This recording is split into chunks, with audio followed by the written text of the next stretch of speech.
దేవుని యొద్దకు వచ్చిన తర్వాత వాడు పట్టుకుంటున్నాడు అనే దానికి గుర్తు ఏంటంటే భక్తిని ఆచారం వలె మారుస్తాడు. నువ్వు ఒక మంచి బైబిల్ కొనుక్కో, సమయానికే ఆరాధనకి వెళ్ళండి, ఉదయాన్నే లేచి ప్రార్థన చేసుకోండి, సమయం దొరికితే మధ్యాహ్నం కూడా ప్రార్థన చేసుకోండి, సాయంత్రం కూడా ప్రార్థన చేసుకుని పడుకోండి. ఆదివారం ఆరాధనకి వెళ్ళండి, బుధవారం కూడా ఆరాధనకి వెళ్ళండి. జాగ్రత్త వెళ్ళి కూర్చొని చక్కగా యువతులకు వచ్చేసేయండి. ఇది సాతాను యొక్క బోధ. ఇలా మీరున్నంత వరకు సాతానుకు సమస్య లేదు. మన పిలుపు అది కాదు. ఏంటి మన పిలుపు? ఏంటి?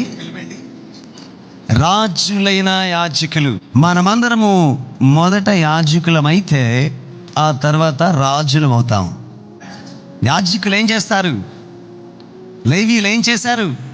వారు నిబంధన మందసాన్ని మోస్తూ ఉన్నారు, అంటే దేవుని మోస్తూ ఉన్నారు.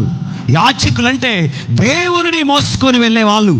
నీవు దేవుని ఇంటికి మోసుకొని వెళ్ళాలి, నీవు దేవుని కాలేజీకి మోసుకొని వెళ్ళాలి, నీవు దేవుని ఆఫీస్కి మోసుకొని వెళ్ళాలి. ఎందుకంటే నీవు నిబంధన మందసాన్ని మోయవలసిన యాజకుడము.